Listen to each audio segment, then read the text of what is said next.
नमो नमः। अस्याम् EPG संस्कृतपाठशालायां सर्वेषाम् अत्र भवतां स्वागतम्। अहमस्मि राधावल्लभः त्रिपाठी, सागरस्थ विश्वविद्यालये प्राक्तनसंस्कृताचार्यः, राष्ट्रीयसंस्कृतसंस्थानस्य च प्राक्तनः कुलपतिः। यत् पत्रम् अस्माभिः अध्येतव्यं वर्तते तस्य नाम वर्तते भाषासंस्कृतिः इतिहासश्च। एतत् पत्रान्तर्गतम् अस्माभिः भारतीय इतिहासः इति पाठ्यांशः अध्येतव्यः वर्तते। तत्रापि संस्कृतसाहित्यपरम्परायाम् इतिहासस्य यत् स्वरूपम्, इतिहासस्य यत् प्रतिपादनं, तस्यैव विशिष्य अनुशीलनम् अस्माभिः अस्मिन् क्रमे विधीयते। प्राक्तनेषु पाठ्यांशेषु अस्माभिः दृष्टं यत् भारतीयपरम्परायां, भारतीयतत्त्वचिन्तने, भारतीयजीवनबोधे, विश्वबोधे वा इतिहासस्य किमपि विशिष्टं स्वरूपं वर्तते। इतिहासस्य तत् स्वरूपम् अथवा इतिहासस्य प्रतिपादनं भारतीयकालबोधेन प्रभावितं भवति। कालस्य कापि विशिष्टा धारणा, विशिष्टः कालस्य प्रत्ययः अस्माकं चिन्तने वरीवर्ति, तेन प्रत्ययेन अस्माकम् इतिहासप्रतिपादनं प्रभावितं भवति। एतच्च इतिहासस्य स्वरूपम्, इयं च इतिहासस्य अवधारणा वेदेषु प्रतिपादिता वर्तते, रामायणे महाभारते इयं प्रतिपादिता वर्तते। तदनुसारेण च इतिहासस्य निरूपणमपि, इतिहासस्य प्रसङ्गानाम् उद्घाटनमपि वेदेषु, ऋग्वेदे, रामायणे, महाभारते, विस्तरेण च पुराणेषु वर्तते इति अस्माभिः प्राक्तनयोः द्वयोः पाठ्यांशयोः अनुशीलितम्। अस्मिन् पाठ्यांशे अस्माभिः संस्कृते या ऐतिहासिकमहाकाव्यानां परम्परा वर्तते तस्याः अनुशीलनं करणीयम्। वेदेषु, रामायणे, महाभारते अथवा पुराणेषु यद् इतिहासप्रतिपादनम् अस्माभिः अवलोकितं तत्तु प्रसङ्गवशात् प्रायशः तत्र जातं। मुख्यतया इतिहासः वेदानां विषयः तथा न वर्तते। अन्येषामपि प्राक्तनग्रन्थानाम् इतिहासः मुख्यतया प्रतिपाद्यो नास्ति। क्वचित् क्वचित् आधुनिकदृष्ट्यापि इतिहासस्य प्रतिपादनं पुराणेषु जातम्। इतिहासस्य यत् बृहत्तमं स्वरूपं वर्तते तस्य प्रतिपादनं तत्र जातम् इति तु सत्यमेव। परन्तु प्रधानतया एते ग्रन्थाः इतिहासग्रन्थाः न सन्ति। संस्कृतसाहित्यस्य परम्परायाम् इतिहासलेखनदृष्ट्या ऐतिहासिकपरम्परा काचन विलक्षणा परम्परा वर्तते। सा अस्माभिः भारतीयस्य इतिहासस्य ज्ञानाय अथवा भारतीय इतिहासप्रतिपादनसरणेः परिज्ञानाय, अनुशीलनाय विशिष्य अध्येतव्या वर्तते। संस्कृते ऐतिहासिकमहाकाव्यानां या परम्परा वर्तते सा कथं प्रादुर्भूता, कथं विकासं प्राप इति अस्मिन् पाठ्यांशे अस्माभिः विचारः करणीयः वर्तते। तत्र अत्यन्तं प्राचीना या परम्परा संस्कृतस्य ऐतिहासिकमहाकाव्यानां वर्तते तस्य बीजानि निक्षिप्तानि रामायणे, महाभारते। यथा अस्माभिः अवलोकितं यत् राजशेखरेण परक्रिया, पुराकल्पः इति इतिहासस्य द्वौ भेदौ। तत्र एकनायका भवति परक्रिया, बहुनायका भवति पुराकल्पः। प्रथमस्य उदाहरणं रामायणं, द्वितीयस्य उदाहरणं महाभारतम् इति राजशेखरेण काव्यमीमांसायां निगदितं। तत्र इतिहासस्य भारतीयविचारधारासम्मतं स्वरूपम् अनुसृत्य परक्रिया इति इतिहासस्य उदाहरणं रामायणं भवति, पुराकल्प इति इतिहासभेदस्य उदाहरणं महाभारतं भवति। तथापि केवलम् इतिहासमादाय अथवा ऐतिहासिकं नायकम् आदाय काव्यस्य लेखनपरम्परा परस्ताद्या प्रवर्तिता सा विशिष्टा कापि परम्परा वर्तते। तस्याः परम्परायाः बीजभूते द्वे एते महाकाव्ये रामायणं, महाभारतं च इति वक्तुम् अवश्यं शक्यते। सम्प्रति अस्माभिः ऐतिहासिकमहाकाव्यानां परम्परायाः अनुशीलनं विधीयते। तत्र आदौ तावत् संस्कृतस्य ऐतिहासिकमहाकाव्यानां विभाजनं, भौगोलिकदृष्ट्या विभाजनं वयं विचारयिष्यामः। केन केन क्षेत्रेण एतानि महाकाव्यानि सम्बद्धानि सन्ति, तत्तत् क्षेत्रस्यैव विशिष्टम् इतिहासं, भूगोलनिरूपणं वा एतानि महाकाव्यानि कुर्वन्ति। अत एव भौगोलिकदृष्ट्या ऐतिहासिकमहाकाव्यानां विभाजनम् अस्माभिः विचारयिष्यते अस्मिन् पाठ्यांशे। अनन्तरं च तेषां कथं कालक्रमेण विकासः सञ्जातः इत्यपि अस्माभिः विचारयिष्यते। प्रथमं तावत् यथा रामायणे महाभारते च ऐतिहासिकमहाकाव्यानां मूलम् अस्माभिः गवेषयितुं शक्यते, तथैव कालिदासस्य रघुवंशे, अशुघोषस्य च बुद्धचरितसौन्दर्यनन्दयोः महाकाव्ययोः अस्य बीजस्य अङ्कुरीभवनं वयं द्रष्टुं शक्नुमः। एतेन बीजनिक्षेपेण अङ्कुरीभवनेन च पल्लविता समजायत ऐतिहासिकसंस्कृतमहाकाव्यपरम्परा। परस्तात् न केवलम् अतीतस्य वर्णनम्, अपि तु समकाले यथा इतिहासः घटते, यथा इतिहासः विकासं नीयते, तथापि वर्णनं, तद्दृष्ट्यापि वर्णनं महाकविभिः स्वे स्वे ऐतिहासिके महाकाव्ये विहितं। तेन वैशिष्ट्यं समजायत ऐतिहासिकसंस्कृतमहाकाव्यपरम्परायाः।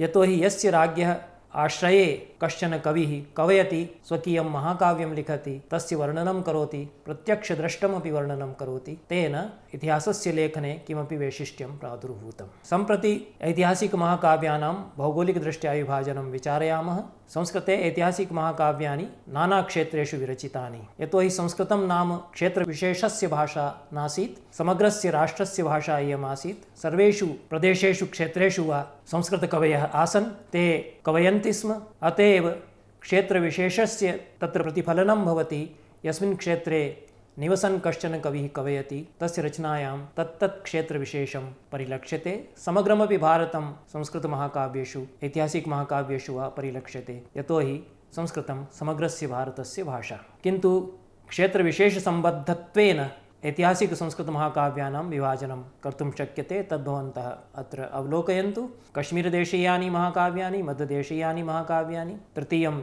राजस्थानदेशीयानि महाकाव्यानि, चतुर्थं लाटदेशीयानि ऐतिहासिकमहाकाव्यानि, पंचमे क्रमे बङ्गमगल उत्कलदेशीयानि महाकाव्यानि, षष्ठे क्रमे च दाक्षिणात्यानि महाकाव्यानि इति षोडा व्यवस्थापनं क्षेत्रविशेषसम्बन्धदृष्ट्या विधातुं शक्यते। अन्यान्यपि महाकाव्यानि भवितुमर्हन्ति, किन्तु प्राधान्येन व्यपदेशाः भवन्ति इति न्यायेन षोडा विभाजनं भौगोलिकदृष्ट्या संस्कृत ऐतिहासिकमहाकाव्यानाम् अस्माभिः स्वीकर्तुं शक्यते। कश्मीरदेशीयमहाकाव्यानां परम्परा शङ्कुकस्य बहुनाभ्युदयमहाकाव्यात् प्रवर्तिता। ये काव्यशास्त्रस्य अध्येतारः सन्ति ते कदाचित् जानीयुः यत् शङ्कुको नाम महान् आचार्यः संस्कृतकाव्यशास्त्रे नैयायिकः आचार्यः प्रादुरास। तेन बहुनाभ्युदयं नाम महाकाव्यं प्रणीतं।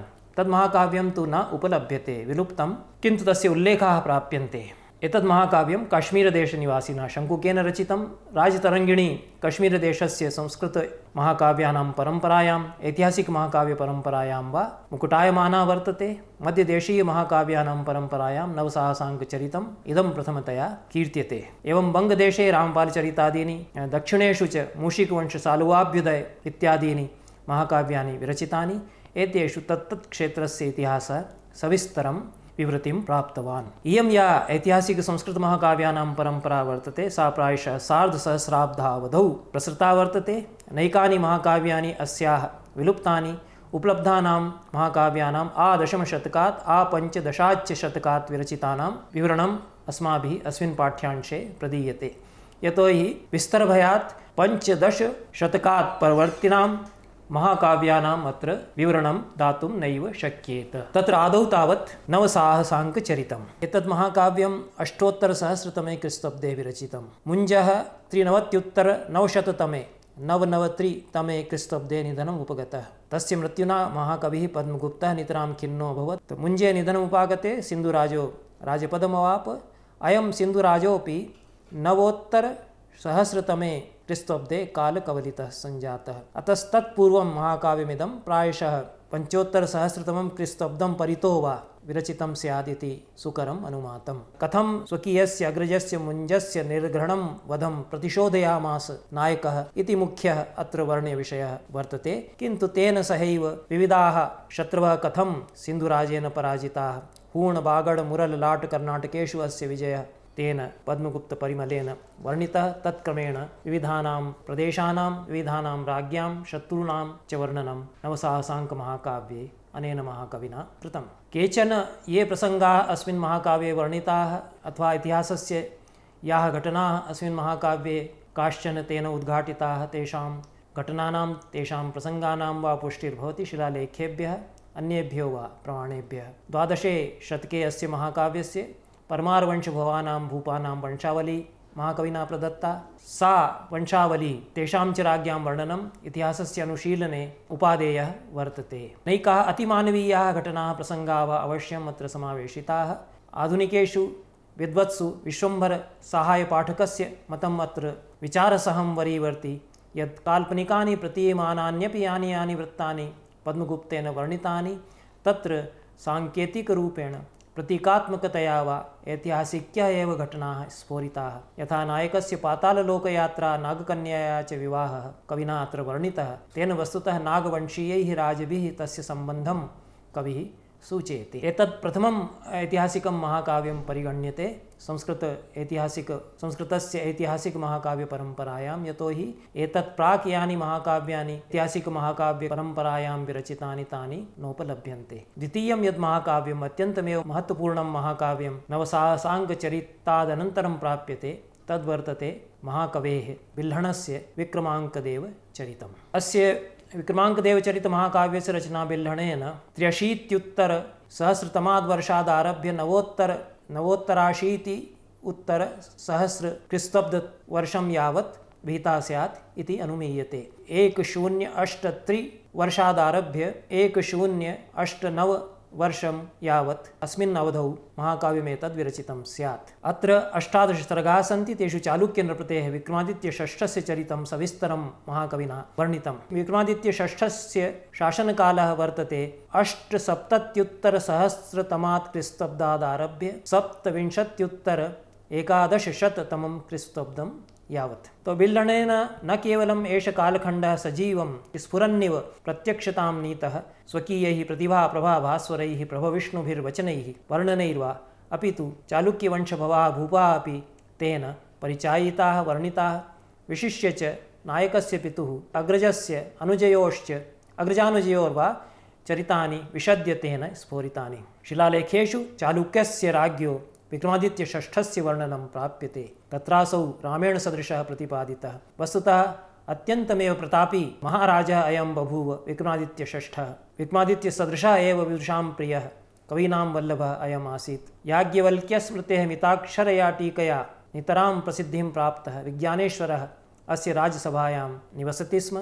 तथैव धर्मशास्त्रकारः सोमेश्वरभट्टः अस्य शासने धर्माध्यक्षः, अनन्तरं च अमात्यपदमपि अलञ्चकार। सोमेश्वर प्रथमः राजपदे स्वकीयं ज्येष्ठं पुत्रम् अभिषिक्तवान्। स च सोमेश्वरो द्वितीयो भुवनैकमल्ल इति ख्यातः। आदौ प्रजापालनबुद्ध्या सम्यक् लोकतन्त्राधिकारं निरवहत्, परं परस्तात् कर्तव्यच्युतः मदावलिप्तोऽभूत्। ततश्चैनं कारागारे निगडीकृत्य तदीयः अनुजः विक्रमादित्यषष्ठो राजा अभवत् इति इतिहासः शिलालेखेषु उपलभ्यते। स एव बिल्हणेनापि स्वकीये महाकाव्ये अनुसृतः। नायकस्य चारित्र्योत्कर्षं दर्शयितुं कविना कानिचित् काल्पनिकानि वृत्तानि अत्र समावेशितानि। यथा राजा सोमेश्वरः पुत्रप्राप्तये तपश्चचार, शिवस्य अनुकम्पया द्वितीयं पुत्रम् असौ अवाप। अयमेव द्वितीयपुत्रः विक्रमादित्यषष्ठः। तस्य एव माहात्म्यं नायकतया बिल्हणकविना अत्र वर्णितम्। अस्य द्वितीयपुत्रस्य शीलं गुणं च अवेक्ष्य युवराजपदमसौ पिता सोमेश्वरदेवः दातुमिच्छति स्म, किन्तु अग्रज एव राजा स्यादिति परम्परां पालयता तेन युवराजपदस्य अस्वीकारः कृतः। अनन्तरं च राजपदं यत् प्राप्तवान् सोमेश्वरो द्वितीयः, तस्य अनुजं प्रति द्रोहबुद्धिः बिल्हणेन वर्णिता। एतेषां समस्तानां वृत्तान्तानां शिलालेखे पुष्टिर्न भवति। वास्तविकः इतिहासः भिन्नः। वास्तविकः इतिहासस्तु अयमेव वर्तते यद् विक्रमादित्यस्यैव एकस्मिन् शिलालेखे राजा सोमेश्वरः प्रथमः ज्येष्ठाय पुत्राय युवराजपदं दातुं निश्चिकाय अयं च ज्येष्ठः पुत्रः सोमेश्वरो द्वितीयः स एव वस्तुतः विक्रमाङ्कदेवेन छलितः चोलराज्ञा राजेन्द्रेण सह दुरभिसन्धिं विधाय इत्यपि वृत्तं शिलालेखैः प्रमाणीक्रियते। एष च विक्रमाङ्कदेवः स्वस्यैव ज्येष्ठतनयाय राज्यपदं दातुकामः स्वानुजं जयसिंहमपि युवराजपदाच्यावयामास इत्यपि विश्वम्भरशरणपाठकादयः इतिहासकाराः सूचयन्ति। बिल्हणेन नायकस्य दोषाः छादिताः। स्वभ्रातृभ्यां तस्य सङ्ग्रामस्तु तथा वर्णितः यथा तयोश्चारित्र्यापकर्षः नायकस्य विक्रमादित्यषष्ठस्य च उत्कर्षः सिद्ध्येत। विद्याधरकन्यायाश्चन्द्रलेखायाः स्वयंवरः नायकस्य च तया वर्णनं कविना अत्र वर्णितं। विश्वम्भरशरणपाठकः यः इतिहासकारः वर्तते सः विद्याधरकन्यामिमां कोल्हापुरनरेशस्य शिलाहारराज्ञः पुत्र्या राजकुमार्या अभिन्नां मनुते। स्वयंवरस्य कल्पनापि नायकस्य उत्कर्षवर्धनाय बिल्हणेन विहिता। विक्रमादित्यषष्ठस्य दिग्विजयवर्णनं कृतम् अस्मिन् महाकाव्ये तत्तु सतथ्यं तथ्यात्मकं वा वर्तते। अनितरसाधारणं महत्त्वं वर्तते अस्य महाकाव्यस्य बिल्हणस्य या आत्मकथा अत्र निबद्धा अन्तिमे सर्गे अष्टादशे सर्गे तद्दृष्ट्या महाकविना बिल्हणेनापि कथं काश्मीरदेशेषु प्रवरपुरसमीपं खोनूषग्रामे असौ जनिं लेभे, के तस्य पितरः के तस्य पूर्वजाः पितरः आसन्, कीदृशी तेन शिक्षा कथं लब्धा गुरुकुले, कीदृशः ग्रामः खोन्मुषग्रामः आसीत् इति सर्वम् अत्यन्तमेव रमणीयतया वर्णितम्। अस्य बिल्हणस्य पूर्वजाः कश्मीरनरेशेन गोपादित्येन मध्यदेशात् काश्मीरम् आनायिताः। तत्र इयं वंशपरम्परा तत्र कविना कीर्तिता। मुक्तिकलशः तस्य प्रपितामहः आसीत्, राजकलशः पितामहः आसीत्, ज्येष्ठकलशः पिता, नागादेवी माता। नागादेवी ज्येष्ठकलशयोः त्रयः सुताः अभूवन्। इष्टरामः बिल्हणः, आनन्दः, एतेषु त्रिषु पुत्रेषु बिल्हणः मध्यमः आसीत्। भारताटनवर्णनं यथार्थं चित्रं साकारतां नयति तदानीन्तनस्य भारतस्य। विशिष्य हेय वंशराज्ञः लक्ष्मीकर्णस्य राजसभायां कथम् असौ आश्रयं प्राप, किञ्चित् कालं तत्र कथं नीतवान् इति वर्णनं कृतम्। अनन्तरं च धारानगर्यां प्राप्य महाराजेन भोजेन समागमः स्यात् इति महती तस्य मनीषा आसीत्, किन्तु अत्यन्तमेव नैराश्यम् असौ प्राप्तवान्। यदा धारानगरीं प्राप्य तेन ज्ञातं यत् महाराजः भोजस्तु सद्य एव दिवङ्गतः वर्तते। अयमेव उल्लेखः वर्तते यम् आश्रित्य ब्यूलर् महोदयेन बिल्हणस्य कश्मीरेभ्यो बहिर्गमनकालः 6,000 परितः निर्धारितः। एवमेव बिल्हणेन एतद् महाकाव्यं विक्रमाङ्कदेवचरितं 85,100 प्राक् सम्पूर्णतां नीतम् अवश्यं स्यात्। यतोहि महाकाव्यस्य नायकः अत्र यः वर्णितः विक्रमादित्यषष्ठः सः कथं नर्मदातटमाक्रान्तुं विनिर्ययौ इति तत्र वर्णनं नैव प्राप्यते। इयम् ऐतिहासिकी काचन घटना वर्तते। सा उत्तरसीमानं निर्धारयति अस्य महाकाव्यस्य, यतोहि सा घटना अत्र नैव वर्णिता वर्तते। नर्मदाक्रमणस्य चर्चायाः अभावात् ततः प्राक् एतन्महाकाव्यं रचितं स्यादिति सुकरमनुमातुम्। अस्मिन्नेव वर्षे 85,100 वर्षे कश्मीरेषु हर्षस्य राज्याभिषेकः सञ्जातः। हर्षस्य वर्णनं महाकविना बिल्हणेन युवराजत्वेन राजकुमारत्वेनैव कृतं।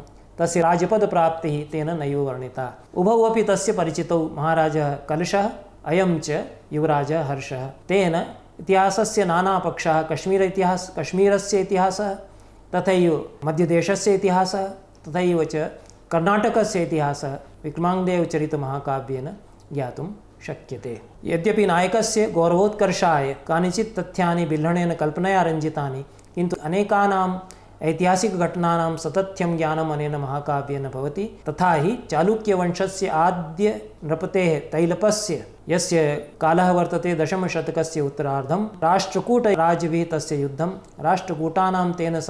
राष्ट्रकूटानां तेन उन्मूलनं, मालवनरेशोपरि अस्य नृपतेः तैलपस्य आक्रमणम्, आहोमल्ल इति अपरनामधेयस्य राज्ञा त्रैलोक्यमल्लेन यः 11th शतके शास्ति स्म कल्याणनगरस्य स्थापना, अस्यैव आहोमल्लदेवस्य भोजकर्णचोलराजसु विजयः इत्याद्याः याः घटनाः बिल्हणेन अस्मिन् महाकाव्ये वर्णिताः ताः सर्वथा इतिहाससम्मताः वास्तविक्यः वा सन्ति। अनन्तरं कल्हणेन विरचितं राजतरङ्गिणी महाकाव्यम् अस्मिन् क्रमे अस्माभिः चर्चायाः विषयः विधीयते। एतन्महाकाव्यं वस्तुतः शिखरभूतं वर्तते ऐतिहासिकसंस्कृतमहाकाव्यपरम्परायाम्। 8 तरङ्गेषु 67,800 श्लोकेषु महाभारतकालात् 12 शतकं यावत् भारतस्य विशिष्य च काश्मीरस्य इतिहासः कल्हणेन अत्र निरूपितः। वस्तुतः राजतरङ्गिणी ऐतिहासिकमहाकाव्यानां मालायां कश्चन एतादृशः मणिः वर्तते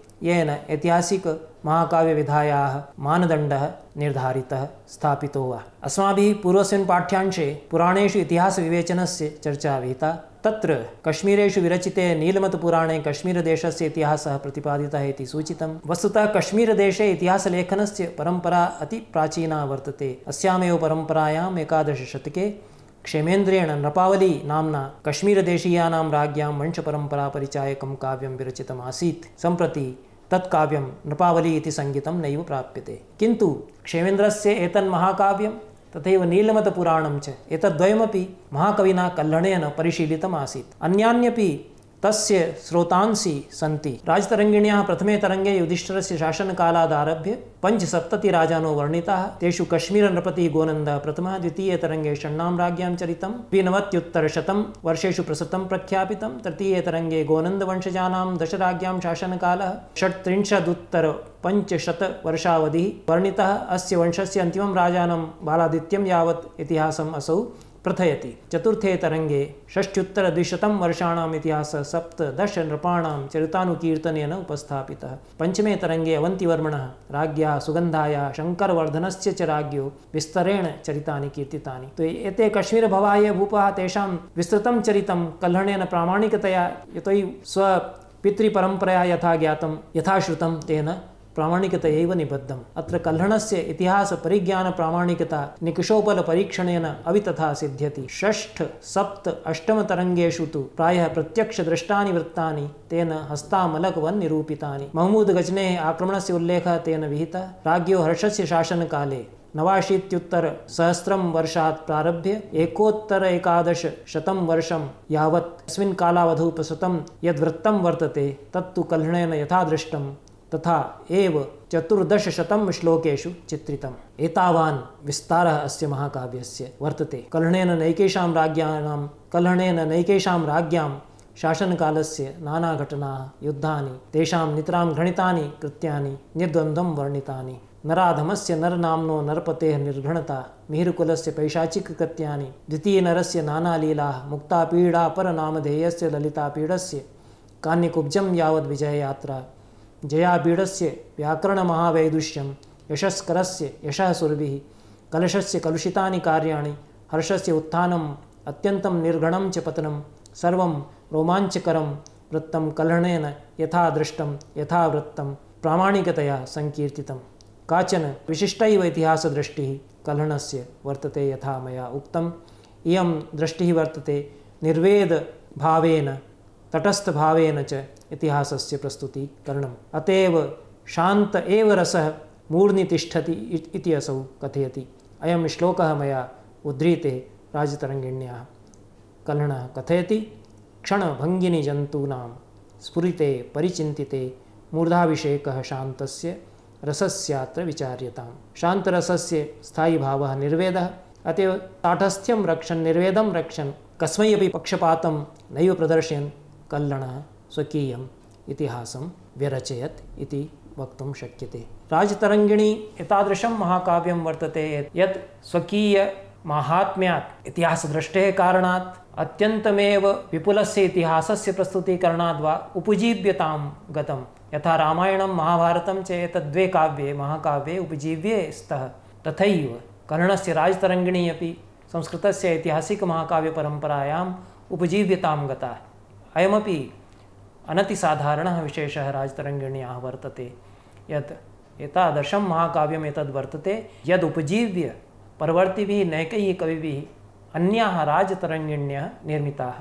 तत्र प्रायशः 4 राजतरङ्गिणीनाम् उल्लेखः कल्हणात् अनन्तरं याः रचिताः तासां प्राप्यते। ताः राजतरङ्गिण्यः सन्ति। प्रथमं तावत् जोनराजः तेन विरचिता राजतरङ्गिणी वर्तते। अस्यां कल्हणकृतमहाकाव्यस्य उत्तरभागम् असौ प्रस्तुतवान्।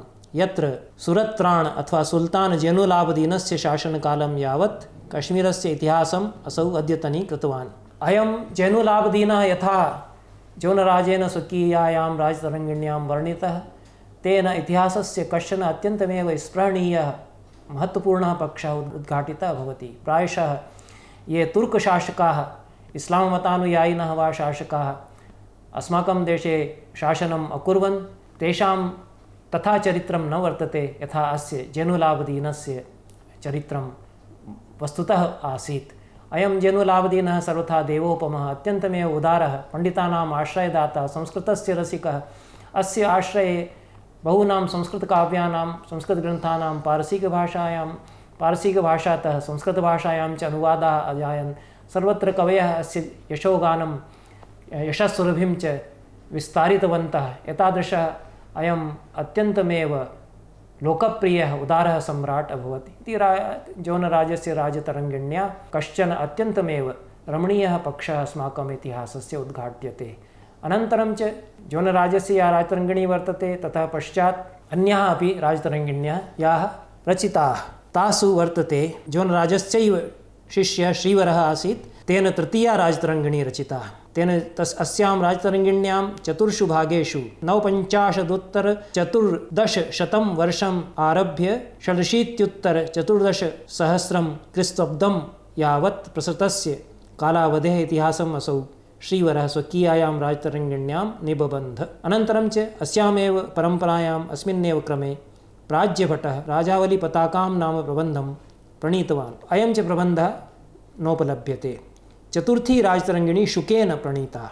अस्यां चतुर्थ्यां राजतरङ्गिण्यां 96,1500 वर्षं यावत् 1596 ईस्वीवर्षपर्यन्तं प्रसृतम् इतिहासं शुकः कविः समावेशयत्। एतादृशी परम्परा कल्हणस्य वर्तते यत् तस्य महाकाव्यस्य अनुकरणं कुर्वाणैः कविभिः चतस्रः अन्याः राजतरङ्गिण्यः निर्मिताः।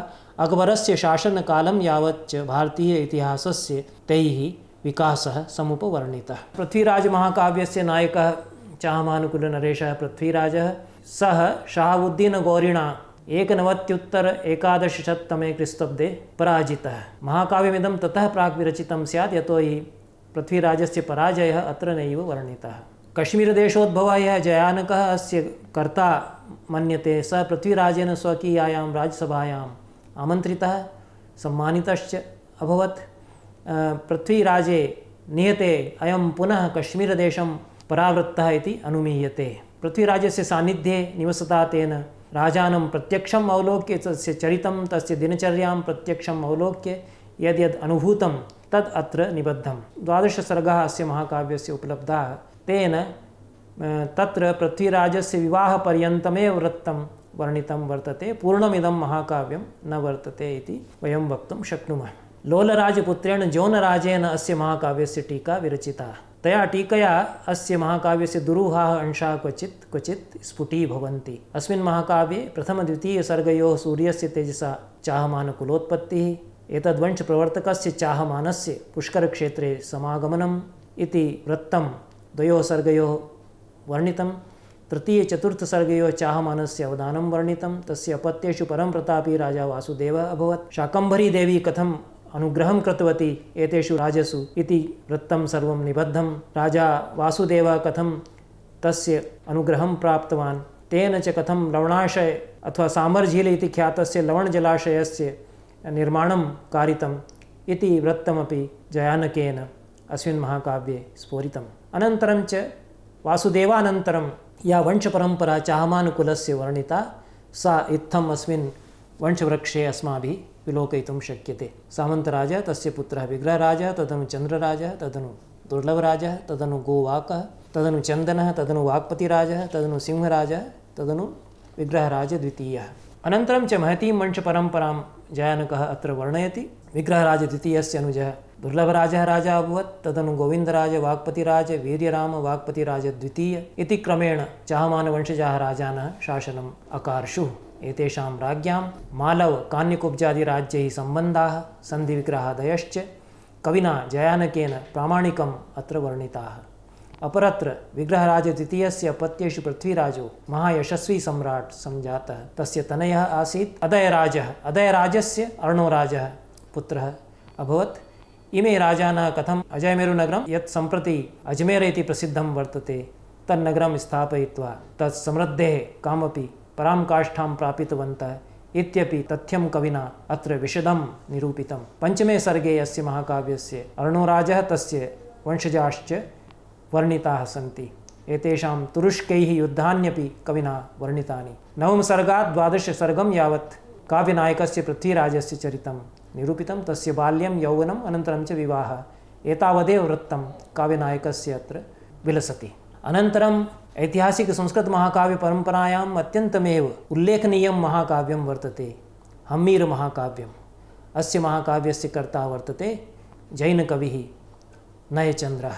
यथा राजतरङ्गिणी अत्यन्तमेव मानदण्डभूता वर्तते संस्कृतमहाकाव्यपरम्परायां, तथैव महाकवेः नयचन्द्रस्य एतन्महाकाव्यमपि किमपि विशिष्टं वर्तते, दुर्लभं महाकाव्यम् एतद् वर्तते। प्रथमं तावत् एतत् कारुणिकं वृत्तं प्रस्तौति हम्मीरस्य काव्यनायकस्य। काव्यनायकः कथं निर्घृणं हतः युद्धे, महावीरः महाशूरः, किन्तु असौ छलेन तत्र हतः। तस्य औदार्यं शौर्यं गाम्भीर्यं सर्वं महाकविना नयचन्द्रेण न केवलं तस्य स्पृहणीयं वृत्तं वर्णितं, तस्य दुर्बलताः अपि, तस्य दुर्बलाः पक्षाः अपि तेन क्वचित् अत्र चित्रिताः।